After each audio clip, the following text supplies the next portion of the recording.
एक बार फिर से प्रभु जी का धन्यवाद हो कि उनकी असीम कृपा से ये अवसर मुझे मिला कि मैं आपके बीच में प्रभु जी का सामर्थ्य और जीवित वचन सुना सकूं। सच में ज्यों-ज्यों ये समय हमारे जीवन बीतेगा त्यों तो संजीदगी हमारे जीवन में प्रभु यीशु के प्रति बढ़ती जाएगी। कल आपने देखा है कि प्रभु जी बैतनिय्याह से लौटकर यरूशलेम में आए और उन्होंने रास्ते में एक पेड़ को देखा, हमसे बात की। दूसरे दिन की अगर हम उनके विवरणों को देखेंगे तो संत लूका रचित सुसमाचार, सेंट जॉन्स, यूहन्ना रचित सुसमाचार और मत्ती समाचार में सभी विवरण एक जैसे मिलते हैं, लेकिन अगर उन सब को आज सेकंड डे होली ट्यूसडे के बारे में देखेंगे तो हमें तीन चीज़ दिखाई देंगी और हम उन तीनों चीज़ों को ध्यान से देखने की कोशिश करेंगे। ये तीन चीज़ हमारे जीवन में क्या महत्व रखती हैं और हमें क्या सिखाती हैं। अब हो सकता है उन्होंने और बहुत सी बातें की हों, लेकिन जो गॉस्पेल में इन होली बुक्स में लिखा हुआ है वो तीन ही चीज़ हैं जो दूसरे दिन के बारे में उनके कार्यकलाप को बता दिए हैं कि ट्यूसडे के दिन पैशन वीक में उन्होंने क्या किया। तो पहली चीज़ मैं आपके सामने रखेगा यूहन्ना रचित सुसमाचार उसका 11वां अध्याय और उसके 47वें पद से हम इसे पढ़वाऊँगा नहीं, क्योंकि पढ़वाने से बेटर मैं आपको बता दूँ। इसमें लिखा है कि प्रभु यीशु जी महकल के अंदर, मंदिर के अंदर टहल रहे हैं और फरीसी, धर्म शास्त्र के जानने वाले और बहुत सारे लोग हैं जो उनके साथ में खड़े हुए हैं और उनसे वाद विवाद कर रहे हैं, और ये जानने की कोशिश कर रहे हैं कि ये जो काम आप कर रहे हैं, जो चमत्कार आप कर रहे हैं, जैसे जिस दिन पाम संडे मनाया गया उस दिन पाम संडे के दिन प्रभु यीशु जी ने बहुत सारे लंगड़ों को चंगा किया, अंधों को चंगा किया और उसके बाद में उन्होंने बहुत सारे चमत्कार दिखाए। और उसके बाद प्रभु जी ने उन फरीसियों ने भी देखा कि प्रभु जी जो काम कर रहे हैं उस काम को बाकी लोगों ने भी ऑब्जर्व किया। एक मिनट पूरा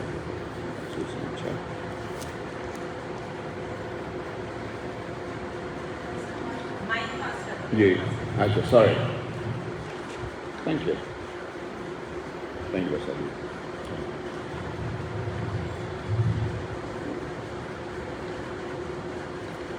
उनसे एक सवाल कर रहे हैं और सवाल बड़ा इम्पोर्टेंट है ये जानने के लिए, ये जो चमत्कार आप कर रहे, आपने किए, इन चमत्कार के पीछे क्या रहस्य है, कौन सी पावर है जो आपको ये चमत्कार करने के लिए प्रेरित करती है। उन्होंने एक बड़ा अच्छा एक वाद विवाद हो रहा है, फरीसी और धर्मशास्त्र के लोग प्रभु जी के सामने ये प्रूव करने की कोशिश कर रहे हैं कि धर्मशास्त्र के जानने वाले फरीसी, पुरनिये और लोग प्रभु जी से ज़्यादा ज्ञान रखते हैं। लेकिन इनका जो रिप्लाई है, the reply is very intelligent reply, और मैं उसको जब पढ़ता हूँ और ध्यान करता हूँ तो मुझे लगता है कि प्रभु जी ने उन लोगों को ट्रैप कर दिया। कभी कभी हमारा जब किसी के साथ आर्गुमेंट होता है तो आर्गुमेंट में हम लोग ये कोशिश करते हैं कि हम उस आर्गुमेंट को विजयी हों, हम उसमें जीतें।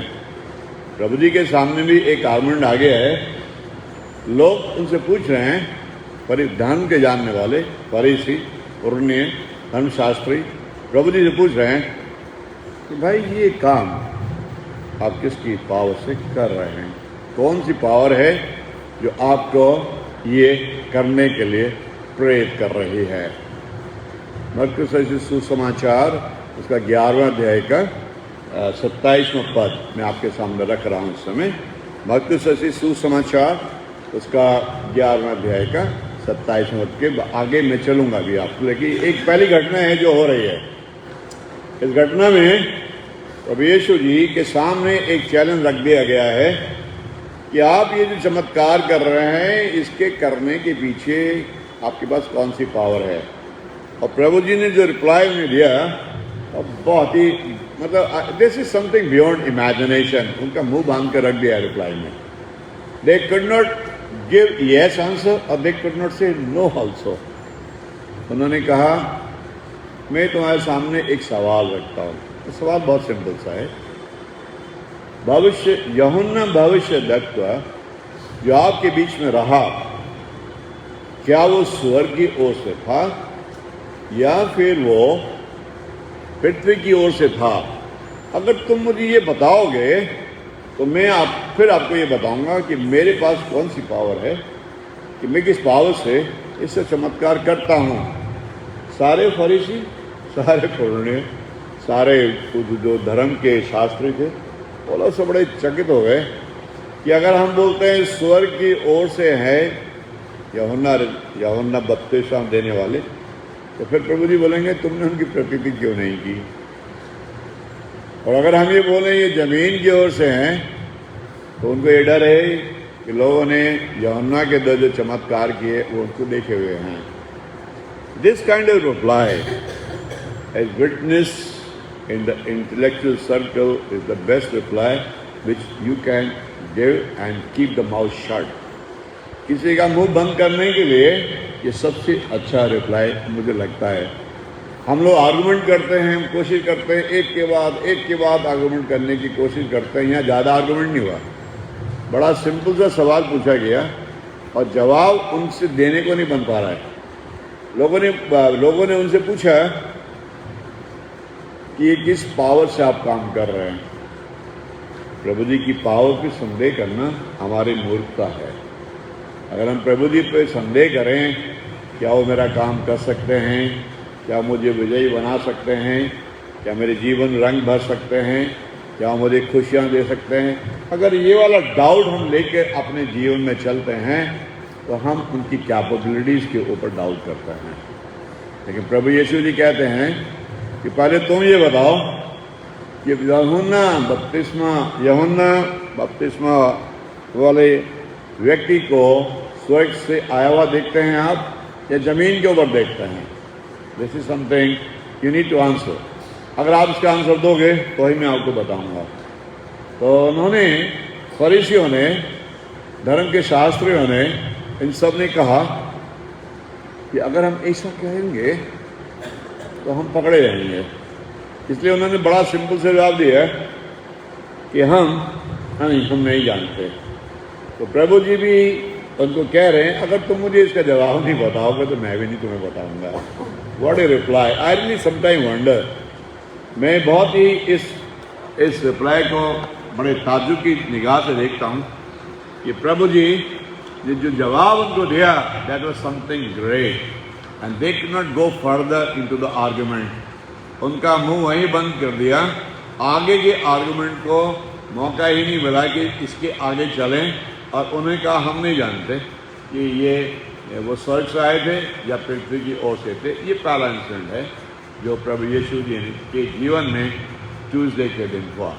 ये पहला इंसिडेंट है जो मक्के के सुसमाचार के अंदर मिलता है। दूसरा इंसिडेंट यूहन्ना के सुसमाचार उसका 11वां अध्याय के 47वें पद में मिलता है, जिसमें लिखा हुआ है कि ये लोग फरीसी और जितने भी धर्म के शास्त्री हैं वो लोग सब आपस में वाद विवाद कर रहे हैं कि ये जो चमत्कार कर रहे हैं ये लोग देख रहे हैं और लोग उस पर विश्वास कर रहे हैं। तो ये जो इंसिडेंट आप अब सुन रहे हैं, इसी इंसिडेंट से उनके क्रूज पे चढ़ाने की फाउंडेशन पड़ेगी। ध्यान देना, फरीसी धर्म के जानने वाले अब सोच विचार में पड़े हुए हैं कि पाम संडे से लेकर मंडे और आज ट्यूसडे जितने भी चमत्कार हैकल के अंदर, मस्जिद और मंदिर के अंदर प्रभु जी ने किए, उनको देखकर जनता का बहाव, जनता की फीलिंग प्रभु यीशु जी के प्रति जागृत हो रहे हैं।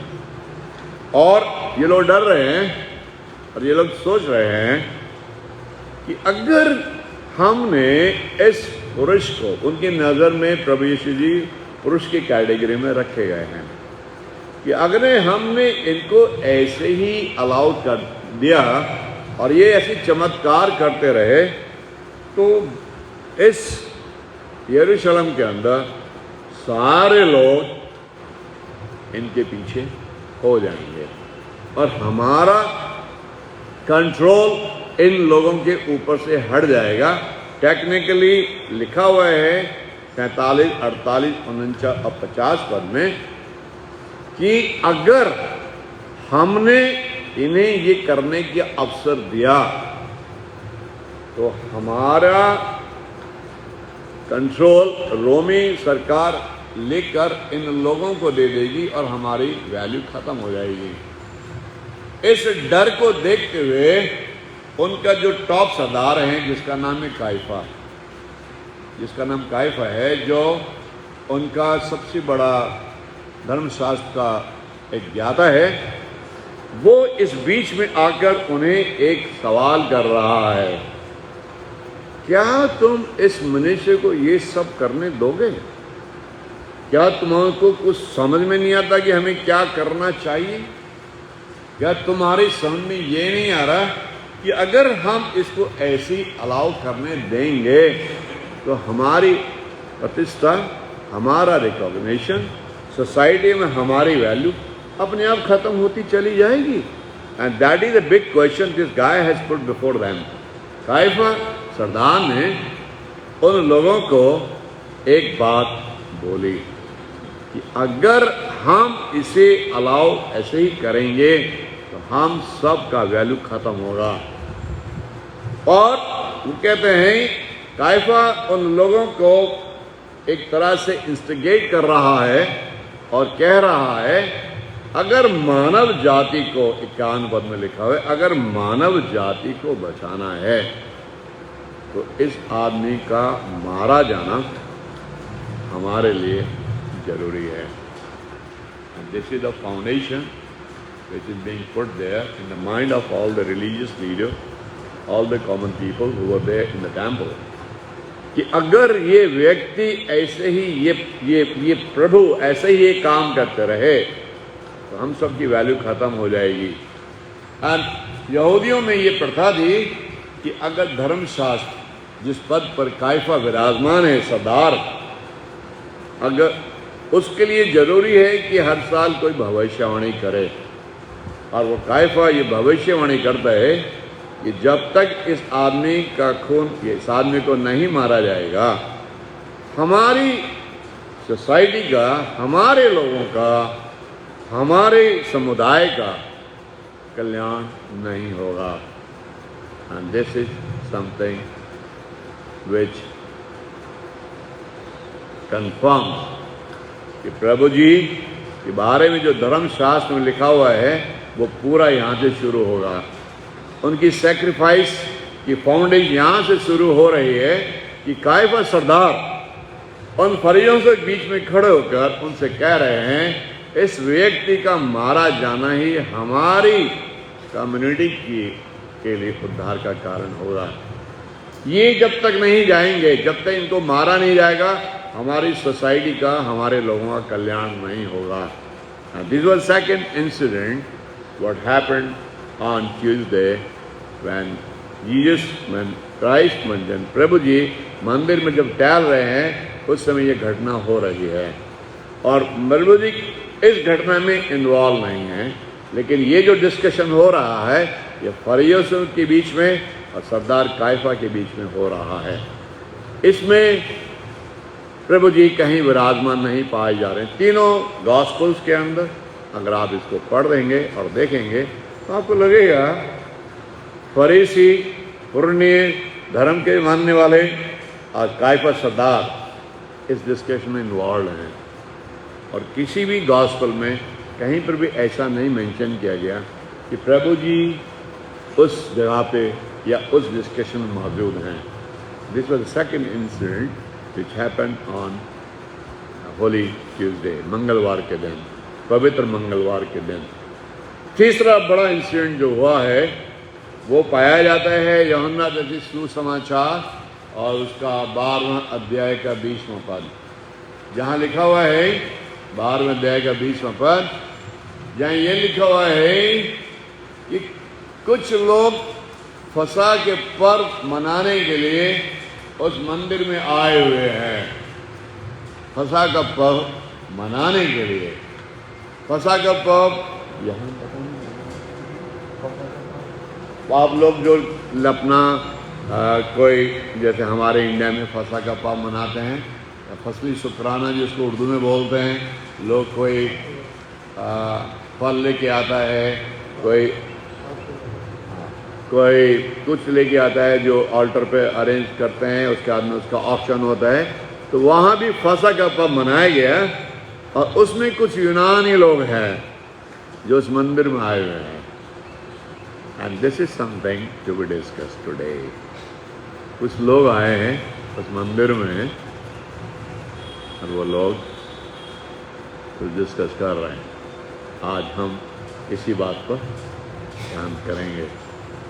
ये यूनानी लोगों के उनमें क्या जिज्ञासा है, what really they want know. They approach, वो एक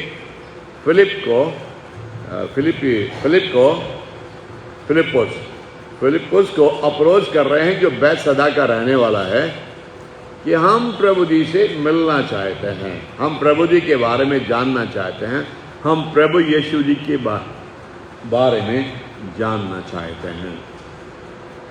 ये सवाल हमारे मन में भी आता है।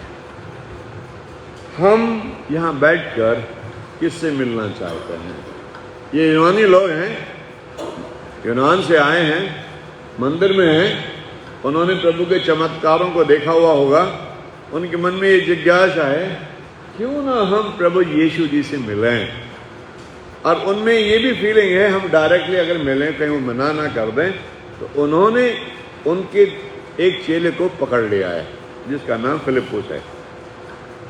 अब फिलिप्पुस बैतसैदा का रहने वाला है। अब उन्होंने उसको अप्रोच किया है, बड़ा क्लियरली लिखा हुआ है पौलुस संत यूहन्ना की पुस्तक उसका 12वां अध्याय का 20वें पद से ये स्टोरी स्टार्ट हो रही है।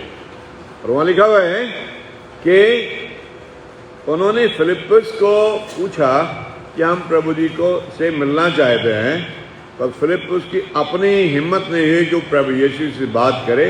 तो उसने किससे कांटेक्ट किया? इंद्रियास से कांटेक्ट किया। और इंद्रियास से कांटेक्ट करके उनका साहस बढ़ा कि वो प्रभु यीशु जी को बताएं कि यूनानी लोग आपसे मिलना चाह रहे हैं। अब मजे की बात ये है, ये लोग हैं, यूनानी लोग हैं, ये हैकल में आए हैं और हैकल में इन्होंने उनके कामों को देखा है। मन में एक जिज्ञासा है, हमारे मन में एक जिज्ञासा है कि हम भी प्रभु यीशु जी को मिलें। कितने लोग हैं जो मिलना चाहेंगे प्रभु जी से? सभी लोग मिलना चाहेंगे, क्योंकि अगर जीवन में प्रभु यीशु जी मिल गए तो अपने सपनों में प्रभु जी खुद ही रंग भर देते हैं। आज आवश्यकता जरूरी इस बात की है, जरूरत इस बात की है कि यहाँ बैठकर हम ये ना सुने कि हम कहाँ हैं। हमारी आवश्यकता ये है कि हमारे विचारों में प्रभु यीशु जी विराजमान हो। और जब ये हमारे जीवन में ऐसा आता है तभी हमारे जीवन में प्रभु जी कुछ कल्याण करते हैं। एक इससे थोड़ा डिफरेंट स्टोरी में आपको बताएगा। जकरिया का नाम सुना हो, जो गुलर के पेड़ पर चढ़ा, जक्कई, हाँ जक्कई, हिंदी में जक्कई बोलते हैं। जक्कई का नाम सबने सुना है, लेकिन उसकी स्टोरी इस स्टोरी से बहुत मैच करती है। यहाँ यूनानी लोग प्रभु यीशु जी को मिलने के लिए एक चैनल बना रहे हैं फिलिप्पुस और इंद्रियास के थ्रू, और इधर एक नाडा आदमी प्रभु जी से मिलने के लिए बेताब है। स्टोरी बहुत ही सिमिलर है दोनों एस्पेक्ट्स में। ये छोटा व्यक्ति प्रभु जी के बारे में ये देखने के लिए वो कैसा दिखता है, वो कैसा प्रभु जो अंधों को आगे दे रहा है, उसको मिलने के लिए बेताब है। और जब उसको ये पता लगता है जहाँ चुंगी लेता है उस शहर में प्रभु जी आ रहे हैं, काम छोड़कर, चौकी छोड़कर, धन छोड़कर दौड़ लगा रहा है, दौड़ लगा रहा है, दौड़ लगा के गूलर के पेड़ पे चढ़ रहा है। हम क्या कर रहे हैं? What are we doing? Are we really doing this kind of concern for the Christ? क्या हमारे मन में भी अगर दौड़ लगाते तो ये कुर्सियां खाली नहीं होती, ये बेंच खाली नहीं होती। हमारी दौड़ कहीं और लग रही है। हमारी दौड़, हमारी सोच विचार में प्रभु जी का पहला स्थान नहीं है। यूनानी लोगों ने फिलिप्पुस को पकड़ लिया कि हमें प्रभु जी को मिलना है। जकई छोटा है, कोई अप्रोच नहीं कर पा रहा है, दौड़ के गूलर के पेड़ पे चढ़ रहा है कि आपको प्रभु जी को देखना है। अगर हम इस भावना से इस चर्च में आए हैं कि हमने प्रभु जी को देखना है, तो आप सच में प्रभु यीशु जी को देखेंगे। बोले हालेलुया। आप प्रभु जी को देखेंगे। अगर आप इस भावना से चर्च में आए हैं कि आज मैं प्रभु जी से मिलकर ही जाऊंगा, तो आज ये फीलिंग आपके यहाँ पे, आपके मन में पूरी होगी। ये यूनानी लोग प्रभु जी से मिल रहे हैं होली ट्यूसडे के दिन फिलिप्पुस और इंद्रियास के थ्रू। और प्रभु जी कह रहे हैं, जब फिलिप्पुस इंद्रियास ने प्रभु जी को बताया कि यूनानी लोग आपसे मिलना चाहते हैं, तो प्रभु जी ने बड़ा अच्छा आंसर उनको दिया। कहा वो समय आ गया है कि परमेश्वर के पुत्र की क्या हो, क्या हो। इधर गूलर के पेड़ पर जगह चढ़ा हुआ है प्रभु को देखने के लिए। हम कहाँ चढ़े हैं? हम कहाँ पे चढ़े हैं? हमारा विश्वास कहाँ तक बढ़ा है? हमारा व्यवहार प्रभु जी के साथ में कहाँ पे अड़ा है? हमारे सपनों में प्रभु जी क्यों नहीं रंग भर रहे हैं? हम क्यों परेशान रहते हैं? हमारे घर के अंदर व्यवस्थाएं क्यों खराब हैं? हमारे सपने क्यों टूट रहे हैं? क्योंकि आज हम जकई की तरह और यूनानियों की तरह प्रभु यीशु जी से मिलने को परेशान नहीं हो रहे। यही कारण है हमारे जीवन में दुखों का, यही कारण है हम परेशान रहते हैं, यही कारण है हमारे सपनों में रंग नहीं भरा जाता। प्रभु जी कहते हैं, जब फिलिप्पुस और इंद्रियास ने उनको बताया कि यूनानी लोग आपसे मिलना चाहते हैं, उन्होंने कहा वो समय आ गया है जब प्रभु जी के पुत्र का इस जगत के अंदर अच्छा सादर आदर सत्कार हो।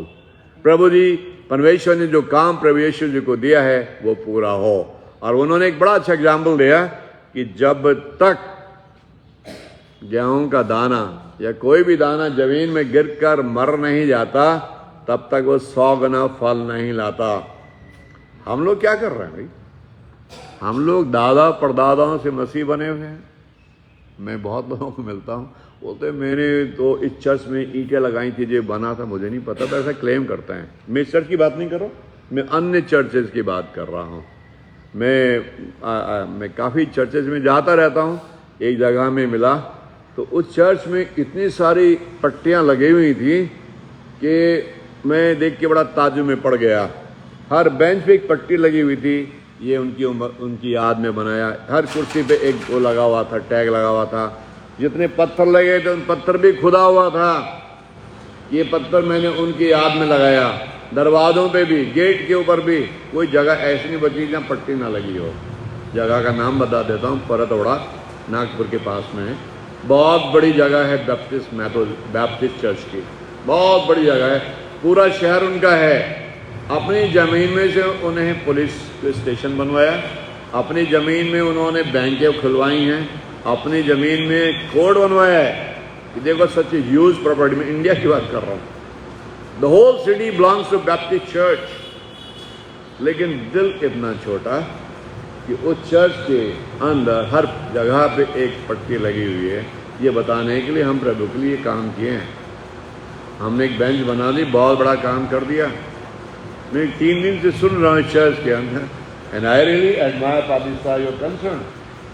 भाई साहब बोल रहे हैं हमारे यहाँ पे ये चाहिए। मुझे अच्छा लगा कुछ लोगों ने अफर्मेटिव जवाब दिया, हम देंगे, बहुत अच्छी बात है। पर हमारे पास आँख तो है, हम देख तो सकते हैं कि हमारे चर्च में कुछ चीज़ें थी जो अब चली गई। क्या हमने सोचा नहीं उनके बारे में? क्या हमने उनके बारे में सोचा नहीं कि हम ये कर सकते हैं? क्या हमें बताने की ज़रूरत है इस चर्च के अंदर कि क्या चला गया और क्या खो गया और उसको कैसे रिस्टोर करें? ये इन लोगों ने, दोनों ने, जक्कई और यूनानियों ने प्रभु यीशु से मिलने की चेष्टा इसलिए नहीं की कि उन्हें उनसे कुछ धन चाहिए या उन्हें उनसे कुछ अच्छा आधा चाहिए या कोई अच्छी चीज़ चाहिए। दोनों के मन में डिफरेंट तरह की फीलिंग है, आपको जानना चाहिए। जक्कई पेड़ पर चढ़ गया है और उसकी इच्छा ये मैं प्रभु को देख लूं, पर ये भूल गया कि जो प्रभु सारे संसार को देखता है वो जक्कई को क्यों नहीं देखेगा। जक्कई तो पेड़ में चढ़ा हुआ ये सोच के मैं प्रभु को देख लूं, और प्रभु जी नीचे हैं, जक्कई ऊपर है। लेकिन जब हमारे मन में प्रभु जी से मिलने की भावना आती है तो हमारे लिए जगह इम्पोर्टेंस नहीं रखती है। जब हमारे मन में प्रभु जी से मिलने की भावना आती है, प्लेस डजंट मैटर। हम ऊपर बैठे हों या समुद्र के नीचे हों या कहीं और काम कर रहे हों, प्रभु जी सब जगह विराजमान हैं। और ताज्जुब की बात यह है कि जब प्रभु जी निकल रहे हैं तो ऐसा नहीं वो पेड़ के निकल के आगे बढ़ गए। उस पेड़ को अप्रोच करने से पहले ही प्रभु जी ने कहा, जक्कई नीचे आ जा, नीचे उतरा, आज मैंने तेरे घर में जाना है। ये मिलने वाली बात मैं आपसे कर रहा हूं। हमारे समुदाय के अंदर हम ढकोसला बहुत करते हैं, दिखावा बहुत करते हैं। हमारे घर में दाने नहीं है पर मम्मी भुनाने जाती हैं, बता रहा हूं मैं आपको। हमारे पास में कुछ हो ना हो पर हम ऐसी लंबी फेंकते हैं कि सामने वाला भी नहीं पकड़ पाता। हम लोग we are famous for throwing things like that. Reality हमारी बहुत कमज़ोर है। उसका मेन कारण है हमने प्रभु जी को अभी तक देखा नहीं। अगर हम प्रभु जी को देख लेंगे तो हमारा जीवन बदल जाएगा, हमारा सब कुछ बदल जाएगा। हमारी जिस चीज़ की जरूरत आपको मांगने की जरूरत नहीं, अपने आप चल के आ जाएगी। अब उसकी जो हाथ फैलाने की जरूरत नहीं है। I've seen that in my life. If you hold the finger of the God, He will provide you everything. You are not going to struggle. आपको स्ट्रगल करने की जरूरत पड़ेगी ही नहीं लाइफ के अंदर, सब कुछ अपने आप हो जाएगा। जक्कई नीचे आया तो कुछ खोया नहीं उसने खोया नहीं। उसके जीवन में वो चीज़ आ गई जिसको वो इतने सालों से शायद ढूंढ रहा होगा। इन यूनानियों के जीवन में वो आएगा, भी याद रखना, यूनानी के जीवन में वो आएगा। आज जक्कई नीचे लेकर प्रभु जी का आंसर इतना बढ़िया लगा है कि जब हम प्रभु को ढूंढते हैं तो प्रभु जी कहते हैं, आज मुझे तेरे साथ रहना है, आज तेरे घर में मुझे रहना है। क्या हम इस फीलिंग से यहां बैठे हैं? सवाल ये खड़ा होता है हमारे सामने, क्या इस फीलिंग के साथ हम यहाँ बैठे हैं कि आज मुझे तेरे घर में रहना है, आज मुझे तेरे दिल में रहना है, आज मैं तेरे घर में जाऊंगा। ये मैं आज एक पद रखेगा जो इस बात को थोड़ा आगे बढ़ाएगा। देख, मैं तेरे हृदय के द्वार पे खड़ा हुआ खटखटाता हूँ। प्रकाशित वाक्य उसका 3वां अध्याय का 20वां पद। प्रकाशित वाक्य उसका 20वां अध्याय और तीसरा अध्याय का 20वां पद। देख, मैं तेरे हृदय पे खटखटा रहा हूं। अगर कोई मेरा शब्द सुन के हृदय को खोलेगा तो मैं भीतर आऊंगा और आया जाया करूंगा और उसके साथ भोजन करूंगा। मैं उसके साथ भोजन करूंगा। इस होली ट्यूसडे के दिन प्रभु यीशु जी आपके घर में आना चाहते हैं। इस होली ट्यूसडे के दिन प्रभु जी आपके साथ जाना चाहते हैं। इन यूनानियों ने जब प्रभु जी से मिले, प्रभु जी ने उनको बहुत अच्छा एक मंत्र दिया, जो मेरे सेवक हैं वो मेरे साथ रहेंगे, जहां मैं रहूंगा वहां रहेंगे। जो मेरे सेवक हैं, यहाँ बैठकर प्रेयर करने का अर्थ ये नहीं तो टाइम है, उन्होंने 1 घंटे का दिया, हम तो प्रेयर करेंगे, घर चले जाएंगे। इससे आपको कोई भलाई नहीं होगी आपकी। You will not receive any blessing, I am very sure about it. और मुझे कहने में बिल्कुल भी हिचक नहीं होती है कि हम जिस रूप में प्रभु जी के चरणों में आते हैं उसी रूप में हम बाहर चले जाते हैं। और यही हमारा जीवन का दुर्भाग्य है, यही हमारे जीवन का दुर्भाग्य कि हमारे जीवन में प्रभु जी विराजमान नहीं है। तो मैं आपको बता देना चाहता हूं, प्रभु जी ने यूनानी सेवकों को कहा कि जो मेरा सेवक है वो मेरे पीछे चलेगा और मेरे साथ रहेगा, मैं जहां रहूंगा वहां रहेगा, मैं परमेश्वर का पुत्र हूं, वो भी मेरे साथ स्वर्ग में परमेश्वर के साथ रहेंगे। और यहां प्रभु जी कह रहे हैं प्रकाशित वाक्य में, मैं तो हृदय पे खड़ा हुआ खटखटा रहा हूं। आज प्रभु जी हमारे हृदय पर क्या कर रहे हैं, क्या कर रहे हैं? अगर आपको लग रहा तो बोलो, नहीं लग रहा तो मत बोलो। आज प्रभु जी किसके हृदय पे खटखटा रहे हैं? हमारे हृदय पे खटखटा रहे हैं और ये कह रहे हैं, अगर तुम अपना हृदय मेरे लिए खोलोगे तो मैं ही तुम्हारे साथ तुम्हारे हित के अंदर आऊंगा, आया जाया करूंगा, तुम्हारे साथ खाऊंगा, तुम्हारे साथ रहूंगा। जक्कई के साथ जब प्रभु जी घर गए तो जक्कई ने खड़े होकर पहले तो उनका आदर सत्कार किया, खाया पिया, वो उसकी बात नहीं करेंगे हम। लेकिन सबसे बड़ी बात क्या करी, जिस बुराई से उसने धन कमाया, जिस जीवन में वो रहा, उससे उसने पछतावा किया। कहा प्रभु जी अपनी आधी संपत्ति में आज सब लोगों में बांट देता हूं। सब लोगों में बांट देता हूं, सब ऐसे कर रहे हैं, सब लोगों में नहीं, गरीबों में बांट देता हूं। किसमें बांट देता हूं? कंगालों में, निर्धनों में, इन्हें बांट देता हूं। और जिसका अगर कुछ लिया है तो चौगुना लौटा देता हूं। क्योंकि जब प्रभु जी जीवन में आ जाते हैं और जब आते हैं और जाते हैं और हमारे साथ खाते और पीते हैं तो तुम्हें किसी के सहारे की जरूरत नहीं पड़ेगी क्या? अगर प्रभु जी आज जीवन में आ जाएं, मेरे हृदय में रहें, तो ऐसा लगेगा क्या जरूरत पड़ेगी हमें किसी चीज की? बिल्कुल भी नहीं पड़ेगी। यूनानियों को प्रभु जी ने कहा, जो मेरे पीछे आएगा उसे अपना सब कुछ छोड़ना होगा, क्योंकि जिसके जीवन में मैं रहता हूं उसे किसी भी चीज की कोई जरूरत नहीं पड़ती है।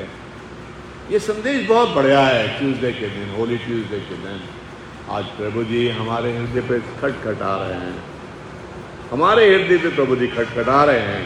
कह रहे अगर तू अपने हृदय को खोलेगा, यूनानियों को कह रहे हैं जो मेरे साथ हैं वो मेरे साथ रहेंगे, मैं स्वर्ग में जाएगा वहां रहेंगे, मैं जहां भी जाऊंगा वहां रहेंगे। लेकिन जो मेरे पीछे नहीं चलेगा उसका कल्याण नहीं होगा। उन बातों को मैं दोहराऊंगा नहीं क्योंकि दिल को बहुत छूती हैं वो। जो मेरे साथ नहीं चलेंगे उनका कल्याण नहीं होगा। अय्यूब की पुस्तक उसका 22वां अध्याय का 23वां पद, अय्यूब की पुस्तक उसका 22वां अध्याय का 23वां पद का, यदि तो सर्वशक्तिमान की ओर फिर कर मुड़े तो उनके पास जाए, यदि तो सर्वशक्तिमान की ओर मुड़े उनके पास जाए, और जो कुटिल काम तू अपने जीवन में करता है, अपने डेरे में करता है, उन्हें दूर करे तो तू बन जाएगा। ये मेरा पद नहीं है, ये प्रभु जी का पद है, इस पे ध्यान देना। यदि तू सर्वशक्तिमान की ओर मुड़कर जाए, उनकी ओर फिरे।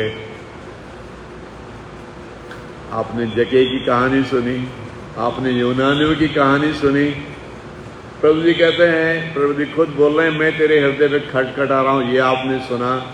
अय्यूब कहता है, यदि तू सर्वशक्तिमान की ओर मुड़कर फिरे और जो कुटिल काम तेरे डेरे में होते हैं, तेरे घर में होते हैं, तेरे जीवन में होते हैं या तेरे द्वारा होते हैं, उन्हें तू दूर करे तो तू बन जाएगा। आज हम बनने के लिए तरस रहे हैं, सच बात तो ये है। आज हम बनने के लिए हाथ पांव मान रहे हैं, पर हम बन नहीं पा रहे हैं। बनने से मेरा मतलब है, we are not getting prosperity, we are not getting recognition, we are not having the enough resources, we are not having enough funds, we are having limited money, we are suffering from all kind diseases. प्रभु जी बोलते हैं, अगर तू मेरी तरफ मुड़ेगा, जकई की तरह मेरी तरफ मुड़ेगा। यूनानियों ने पूछा, प्रभु जी से मिलना है, अगर तू मुझसे मिलेगा, अपने हृदय को खोलेगा, तो तू बन जाएगा। इसी बनने की उधेड़-बुन में हमने अपना जीवन बिता दिया, लेकिन हम बन नहीं पा रहे हैं, नहीं बन पा रहे हैं। यही हमारा दुख है, ये हमारे जीवन का दुख है कि हम इस बनने के चक्कर में इतने बड़े हो गए, अभी तक नहीं बन पाए। यही हमारे लिए चिंता का विषय है। प्रभु जी कहते हैं, यदि तू सर्वशक्तिमान की ओर मुड़कर उनके समीप जाए, और जो अनर्थ काम तू करता है, जो बुराई तू कर रहा है, जिस जीवन को तू जी रहा है, उससे तो मुड़े, तो बन जाएगा, बन जाएगा। इसी बनने के चक्कर में हमने कितना जीवन बर्बाद कर दिया, लेकिन प्रभु जी को नहीं पहचान पाए, प्रभु जी को नहीं पहचान पाए। यूनानी जो फंसा के पद पर मंदिर में आए, उनके काम को देखा, उनके चमत्कारों को देखा, उन्होंने जरिया ढूंढ लिया प्रभु जी से मिलने के लिए। हम क्या कर रहे हैं? What are we doing and why we are not getting that opportunity to meet Christ? क्यों नहीं मिल पा रहे हैं? क्यों हमारे जीवन में दुख है? इसी बात के ऊपर आज मैं आपसे बात कर रहा हूँ। हर व्यक्ति जो यहाँ बैठा है, वो किसी न किसी दुख से परेशान है, खुशी नहीं है। वो कोई भी क्यों ना हो, हर एक के सामने कोई ना कोई चिंता है। लेकिन अगर प्रभु जी जीवन में विराजमान है, तो ना तो कोई चिंता है और ना ही कोई झमेला है, सब कुछ बहुत बढ़िया है। And I'm really enjoying that thing, and I really want you to also follow like that. जीवन में कोई चिंता नहीं, कोई परेशानी नहीं, कोई प्रकार का दुखड़ा नहीं है, सब तरफ सुख ही सुख है, कुछ करने की जरूरत नहीं। Everything getting prosperous। क्यों? क्योंकि अगर हम अपने हृदय को प्रभु जी के लिए खोलते हैं, तो प्रभु जी आते हैं। ऐसा नहीं हो हमने बहुत कोशिश की, प्रभु जी नहीं आए, या वो बहुत बिजी हैं, ऐसा कोई चक्कर नहीं है। Simple thing is, we need to open our heart, we need to invite him in our heart. If we do that, and that exercise is not very complicated. If that very complicated exercise, प्रभु जी को आमंत्रण करना अपने हृदय पे, ये क्या बहुत डिफिकल्ट एक्सरसाइज है? क्या ये बहुत डिफिकल्ट एक्सरसाइज है? क्या हम कर नहीं सकते इसको? पर क्या होता है, हमारी इच्छा शक्ति नहीं है, हमारी विल पावर नहीं है।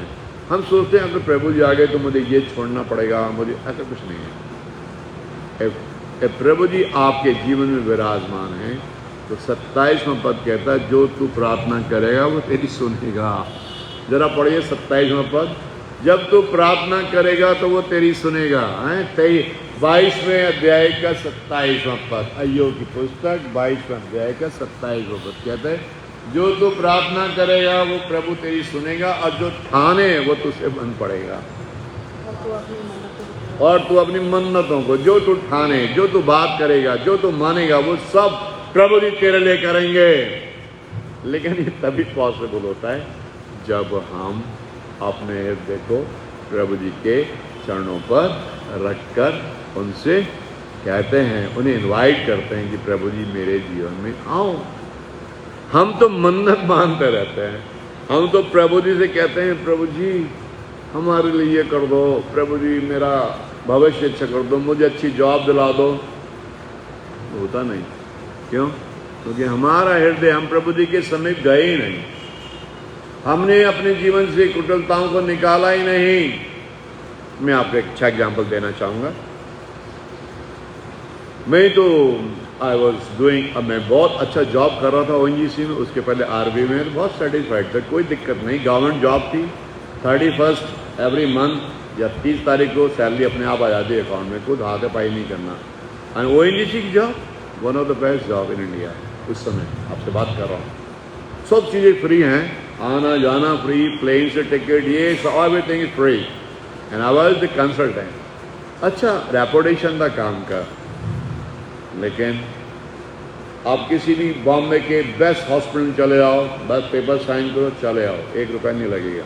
That can job I was having. I never felt that I stayed in home for 1 day without job. जैसे ही मैं एमएससी टॉप किया, अपने को यूनिवर्सिटी की जॉब आ गई, नेक्स्ट चला गया, उसके बाद मुड़ के नहीं देखा कभी भी। क्यों?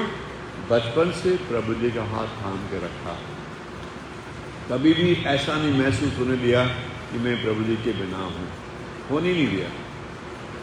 कोई किसी की जॉब छोड़ दे, रिजाइन करके आई गॉन टू हॉलैंड। मेरे जीएम इतना गुस्सा हुए कि ये कितना बेवकूफ़ आदमी, इस कंपनी में, इस सरकारी संस्था में सब चीज़ें फ्री मिलती हैं, अगर वाइफ नौकरी नहीं कर रही 2000 महीने का उसको मिलता है, बच्चे कहीं स्कूल पढ़े पूरी फीस मिलती है, मेडिकल का कोई चक्कर नहीं, कार खरीदने का पैसा, घर बनाने के पैसा सब फ्री है।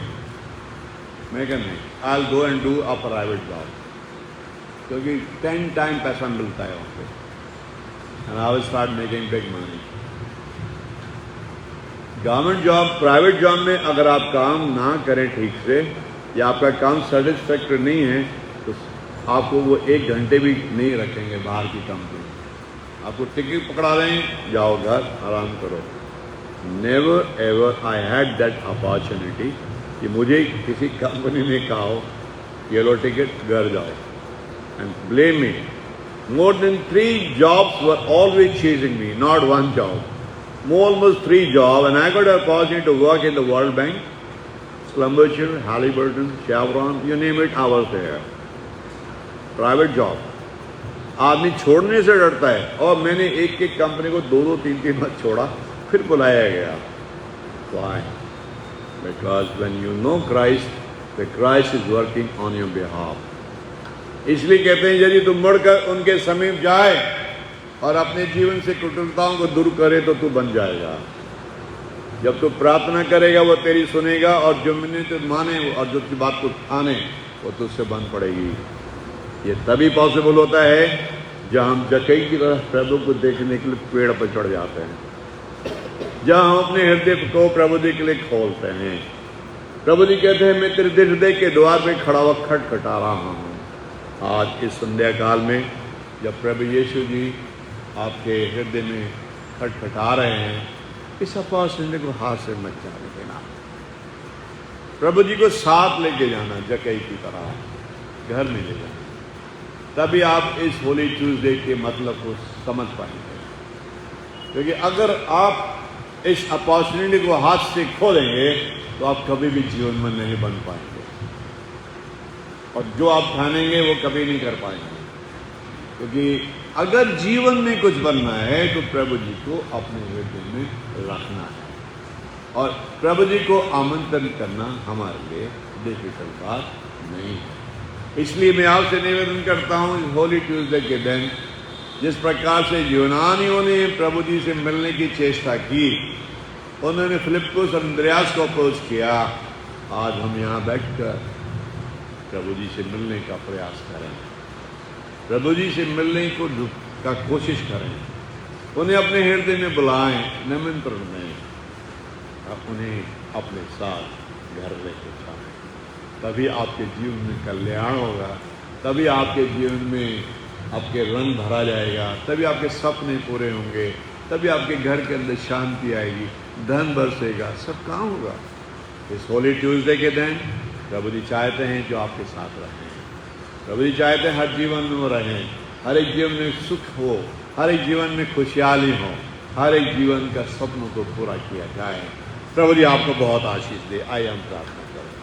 हमारे बहुत ही कृपालु दयालु प्यारे प्रभु जी, बड़ी श्रद्धा विनम्रता से अपने सरों को झुका के आपका अभिनंदन करते हैं, धन्यवाद देते हैं प्रभु यीशु जी कि आपने हमसे बड़ा प्यार किया है। और प्रभु जी अवसर आपने हमें दिया कि हम आपको अपने हृदय में उतारें, प्रभु जी अपने हृदय में बिठाएं, क्योंकि आपके वचन ने कहा जिस प्रकार से यूनानियों ने आपसे मिलने की आज चेष्टा की, प्रभु जी जिस प्रकार से जय गई आपको मिलने के लिए पेड़ पर चढ़ गया प्रभु जी, जिस प्रकार से अय्यूब ने लिखा यदि तो सर्वशक्तिमान के समीप जाए और जो कुटिल बातें तूने की उनको दूर करे तो तू बन जाएगा। प्रभु जी अगर हमारे सपने टूटे हैं तो उनको फिर से बनाना प्रभु जी। आप हमारे हृदय में आना, हम आपको निमंत्रण देते हैं प्रभु जी। आपसे निवेदन करते हैं प्रभु जी, इस होली वीक के दिनों में आप हमसे बातें करें, हमारे हृदय में रहें प्रभु जी, और हमेशा रहें प्रभु जी। और प्रभु जी ये वर दें कि मैं आपका अनुकरण करने वाला हूँ, ताकि जहाँ जैसा आपने यूहन्ना रसूल समाचार उसके 12वें अध्याय के 20वें पद के आगे लिखा, अगर कोई मुझे फॉलो करता है तो वो मेरे साथ रहेगा और मैं उसके साथ रहूँगा। प्रभु जी आप हम सबको आशीष देना। ये प्रार्थना आपके सामर्थ्य और विजय नाम होकर मांगते हैं, आमीन।